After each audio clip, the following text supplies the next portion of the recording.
स्वागत है आपका प्योर पॉलिटिक्स में। पिछले हफ्ते दो महत्वपूर्ण घटनाएं हुई। एक तो हैदराबाद में बीजेपी की राष्ट्रीय कार्य समिति की बैठक, जिसमें बीजेपी ने मिशन साउथ की तरफ इशारा किया और खुलेआम ऐलान किया कि बीजेपी का जो अगला एजेंडा होगा वो दक्षिण भारत के राज्यों में अपना फुटप्रिंट बढ़ाना होगा, एक्सपेंशन करना होगा।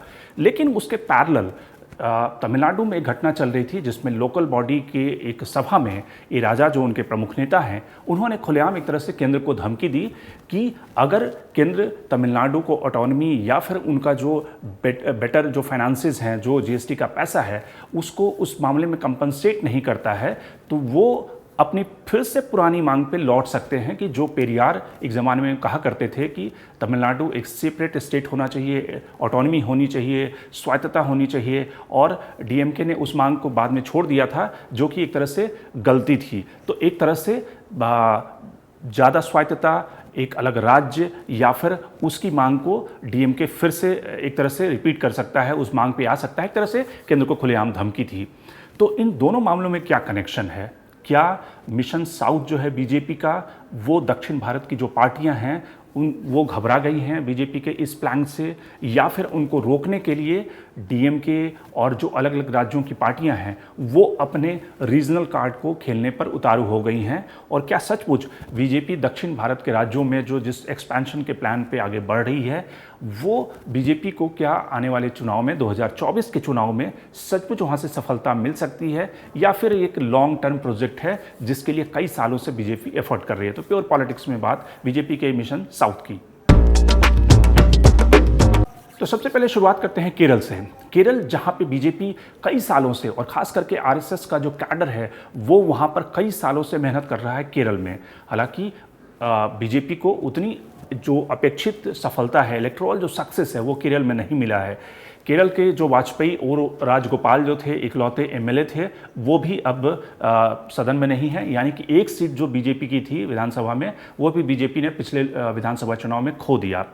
और राजगोपाल की अपनी लोकप्रियता थी जिसकी वजह से वो चुनकर आए। उससे पहले वो एक तरह से वाजपेयी के ज़माने में उनकी काफ़ी पॉपुलैरिटी थी। आरएसएस का तकरीबन 4500 जगहों पर आरएसएस की केरल में शाखाएं लगती हैं, और वहाँ पर ढेर सारे ऐसे इलाके हैं जहाँ पे आरएसएस काफ़ी पेनेट्रेट किया हुआ है, लेकिन बीजेपी को इलेक्टोरल सक्सेस वहाँ पे नहीं मिल रहा है। हालांकि जो लोकल बॉडी के इलेक्शन है वहाँ पर बीजेपी को सफलता मिली है, लेकिन इन सब के बावजूद बीजेपी का जो वोट शेयर है वो लगातार एक तरह से बढ़ा है केरल में। तो इसलिए बीजेपी को लगता है कि अगर वो क्रिश्चियन कम्युनिटी को अपने साथ कर पाने में कामयाबी उसे मिल गई, तो कहीं ना कहीं वो छोटी पार्टियों के अलायंस के साथ केरल में प्रदर्शन कर सकती है। क्योंकि बीजेपी का वोट शेयर पिछले विधानसभा चुनाव में 11% का वोट शेयर था बीजेपी का। उससे कम वोट शेयर वाली पार्टियां जैसे सीपीआई, जो कम्युनिस्ट पार्टी की सीपीएम के साथ में सरकार में है, वो 7.5% वोट शेयर लेकर भी 15-17 सीटें जीतने में वहाँ पे कामयाब रही थी। वैसे ही आईयूएमएल की जो पार्टी है उसका वोट शेयर भी बीजेपी से कम था, लेकिन सीटें काफ़ी ज़्यादा थी। तो बीजेपी को लगता है कि देर सवेर केरल में उसकी दाल गलेगी। किसी न किसी तरीके से वो तमाम जो एक्सपेरिमेंट बीजेपी केरल में कर रही है, जिसमें कि अलग अलग पार्टियों के साथ अलायंसेज, पिछले इलेक्शन में तो उन्होंने श्रीधरन को खड़ा किया था पलक्कड़ से, हालांकि उसमें बीजेपी को कामयाबी नहीं मिली, जीत नहीं मिली, लेकिन चेहरे जो वैसे प्रोमिनेंट चेहरे जो कि इन्फ्लुएंसर हैं उनको साथ में लाना, छोटी पार्टियों के साथ अलायंस करना, इसके अलावा जो कम्युनिटी है उसमें पेनिट्रेट करना, क्रिश्चियन कम्युनिटी में भी पेनिट्रेट करना, ये सारी तरकीबें जो है केरल में बीजेपी अपना रही है। दूसरा स्टेट जो है तमिलनाडु। कर्नाटक में तो आप सब जानते हैं कि कर्नाटक में बीजेपी की सरकार है, और कर्नाटक में बीजेपी का जो इन्फ्लुएंस है वो किस तरह से वहाँ पर येदियुरप्पा के ज़माने से बीजेपी वहाँ पे एक प्रमुख पार्टी के रूप में उभरी, और बीजेपी का जो मिशन जो कमल खिला के कर्नाटक में, तो इसकी वजह से कर्नाटक में बीजेपी को दिक्कत नहीं है। जो इस समय बीजेपी का जो फोकस स्टेट है वो दक्षिण के राज्यों में कौन से स्टेट हैं? वो राज्य 3 राज्य हैं, जिसमें सबसे प्रमुख रूप से जो राज्य है वो तेलंगाना, दूसरा जो स्टेट है वो केरल, और तीसरा जो स्टेट है वो तमिलनाडु। तो दक्षिण के जो 3 राज्य हैं, क्योंकि कर्नाटक में पहले से बीजेपी की सरकार है, तो दक्षिण के 3 राज्यों में बीजेपी एक तरह से पेनिट्रेट करना चाहती है। जो बीजेपी का फोकस स्टेट है वो 3 ये राज्य हैं। ये 3 ऐसे राज्य क्यों हैं? एक तो केरल में पहले से आरएसएस का जनाधार है, आरएसएस की पैठ है, वहाँ पे बीजेपी का वोट शेयर 11% है। हालांकि उससे पहले की विधानसभा चुनाव देखें तो बीजेपी का वोट शेयर 14% तक चला गया था। दूसरा जो स्टेट है वो तेलंगाना में जिस तरह से बीजेपी को सफलता मिली है, पिछले लोकसभा चुनाव में 4 लोकसभा की सीटें हैं, वहाँ पर 20% का वोट शेयर है तेलंगाना में। तो एक तरह से तेलंगाना में ढेर सारे ऐसे फैक्टर हैं जहाँ पे बीजेपी को लगता है कि ये दक्षिण का दूसरा कर्नाटक हो सकता है, क्योंकि वहाँ पे मुस्लिमों की जो आबादी है वो काफ़ी सिग्निफिकेंट है।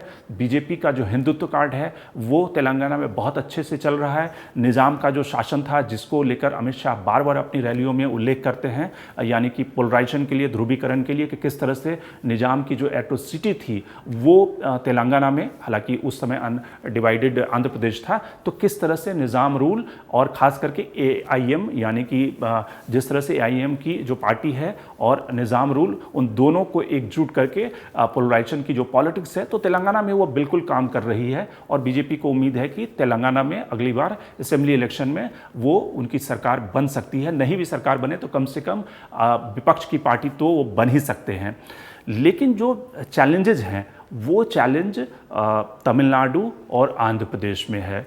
केरल में वोट शेयर बढ़ा है, तमिलनाडु जो उनका एक दूसरा फोकस स्टेट है, क्योंकि वहाँ पर द्रविडियन मूवमेंट के साथ साथ बीजेपी के पक्ष में जो फैक्टर फेवर करता है तमिलनाडु में, वो है कि उनकी अलायंस पार्टनर AIDMK, जो कि एक बड़ी स्ट्रॉन्ग पार्टी रही है और वो उनकी अलायंस पार्टनर है। तो उनके सहारे बीजेपी का असली गेम वहाँ पे ये है कि धीरे धीरे AIDMK को रिप्लेस कर देना, लेकिन उनकी बैसाखी पे सवार होकर अपना वोट शेयर बढ़ाते रहना और चुनाव में एक तरह से अपना वोट शेयर 12-15% के आसपास ले जाना। हालांकि इस समय कोई बहुत ज़्यादा तमिलनाडु में कामयाबी नहीं मिली है अगर लोकल बॉडीज़ के इलेक्शन को छोड़ दिया जाए, लेकिन तमिलनाडु में उनके पास एक काफ़ी एग्रेसिव वाइब्रेंट स्टेट प्रेसिडेंट है, जिनको उन्होंने बनाया। उसके बाद से पिछले चुनाव के दौरान भी उन्होंने जो मुरुगन को लेकर एक पूरी यात्रा निकाली, हिंदू पोलराइजेशन की कोशिश हुई। दूसरा, अगर आप देखें कि जिस तरह से तमिलनाडु में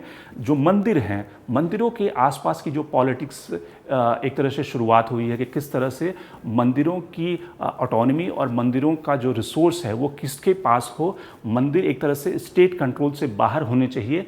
ये जो VHP, RSS, तमाम ऐसे संगठन अपनी मांग उठा रहे हैं, जिसमें कि जग्गी वासुदेव का भी समर्थन है।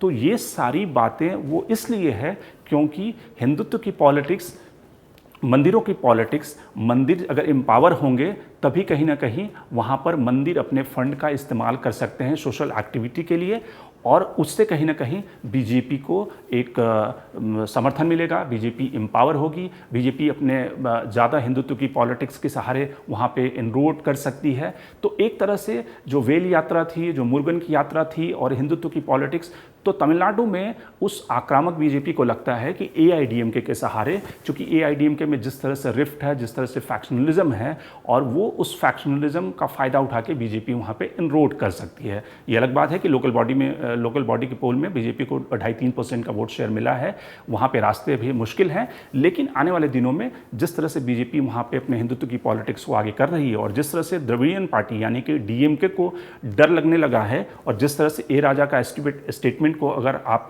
इंटरप्रेट करें तो एक तरह से A राजा को ये लगता है या DMK को लगता है कि केंद्र के ऊपर और ख़ास करके रीजनल जो कार्ड है उसके सहारे ही DMK अपनी सत्ता को वहाँ पे बचाए रख सकती है या फिर पावर में बनी रह सकती है। और इसलिए केंद्र के ऊपर हमला, किस तरह से GST का पैसा नहीं दिया गया उसको लेकर भेदभाव की शिकायतें करना और धमकी देना, ये सब हिंदुत्व के नेशनलिज्म के बराबर जो रीजनल कार्ड है, जो लिंग्विस्टिक कार्ड है, उसको खेलने की एक तैयारी और उसके मुकाबले सामने उतरने की तैयारी है। जो सबसे मुश्किल स्टेट है बीजेपी के लिए वो आंध्र प्रदेश, क्योंकि आंध्र प्रदेश में एक तो बीजेपी का बहुत संगठन उतना दुरुस्त नहीं है, उनकी जो लीडरशिप है वो भी उस तरह से एग्रेसिव नहीं है जैसी लीडरशिप तमिलनाडु में है या तेलंगाना में है।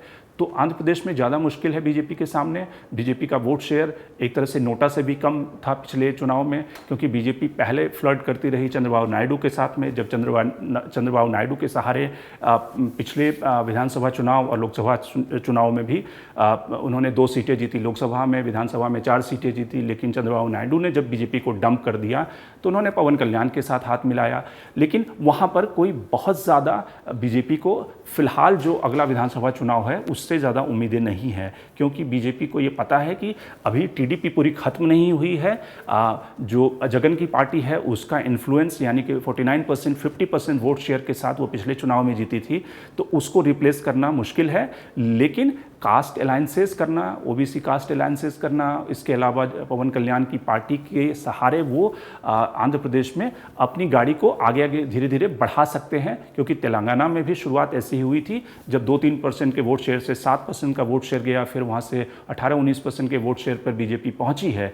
और अगर आप देखें कि हाल के जिस तरह से राज्यसभा के नॉमिनेशन हुए, तो उससे साफ कहानी दिखती है कि किस तरह से बीजेपी वहाँ पे जो प्रोमिनेंट चेहरे हैं उनके सहारे उन इलाकों में इनरोड करने की कोशिश कर रही है। तो कुल मिलाकर मिशन जो साउथ है उसमें कोई आने वाले दिनों में आप बिल्कुल चमत्कार की उम्मीद नहीं कर सकते। लेकिन धीरे धीरे कम से कम अगर तेलंगाना बीजेपी कब्जा करने की कोशिश करती है, या कम से कम आधी सीटों पर भी बीजेपी को सफलता मिल जाती है, तो उसका फ़ायदा आंध्र प्रदेश में मिलेगा।